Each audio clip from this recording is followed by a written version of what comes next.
Today I'm holding in my hands the book titled The Legend of the Goddess by Om Swami. So this book is about the sacred hymn of Sri Suktam, which is a hymn used to call upon the goddess Lakshmi, who is the goddess of wealth and abundance. Now, when you read the book, and I highly recommend it, you will read about the hymn and the verses, the 16 verses yourself. Today, however, I wanted to tell you what I personally found amazing in this book, although I found everything amazing.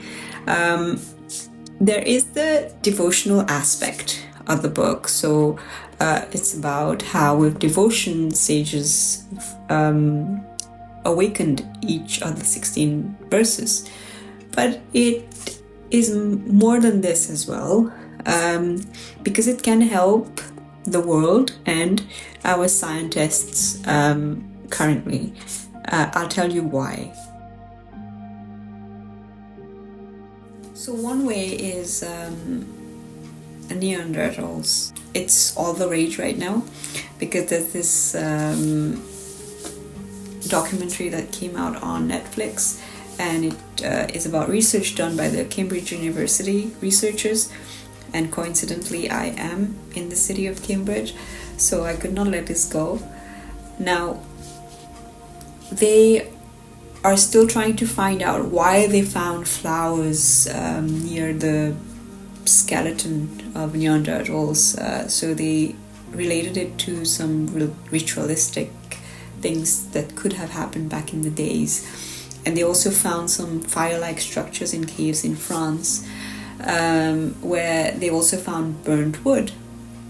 Now, Om Swami mentions about who the Neanderthals are. It's not fiction, it's the truth, because he goes into these higher states of consciousness and he can tell us all that. So a scientist can benefit from that. Second, then is about the origin of life. So even to date, they're not entirely sure how life originated. But in the legend of the goddess and in the Vedas, there is reference to the great churning of the ocean. And Om Swami speaks very nicely and simply and beautifully about the churning of the ocean in this book. But also the part where Lord Shiva was asked to drink the poison that was coming out of the ocean, because the gases that it was releasing were toxic, and life could not continue if that kept being released, or if it just stayed there. So he took it and he kept it in his throat. Now, I'm not spoiling the book. I think this is common knowledge for Hindus generally. But how is this related to science? It is. I mean, not it is, but I found the connection shocking. Like, I was shocked when I read it. But they found that when it comes to the origin of life, there were hydrothermal vents underneath the sea, which were also releasing toxic gases. So scientists could read about that and take it from there. Third topic would be the origin of gold. So just recently I was browsing the BBC and I found this article where they're saying that they're not sure how, or not how, but where gold comes from. So they thought it was in space somewhere, but what if it all originated from under the sea in the oceanic plate?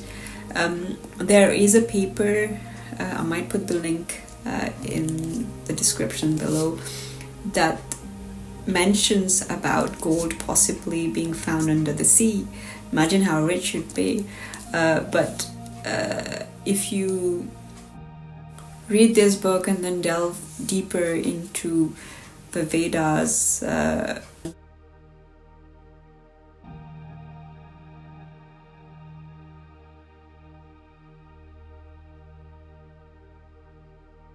for scientists, or not answers, but a lot of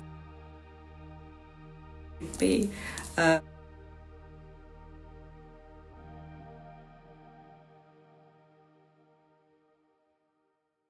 delve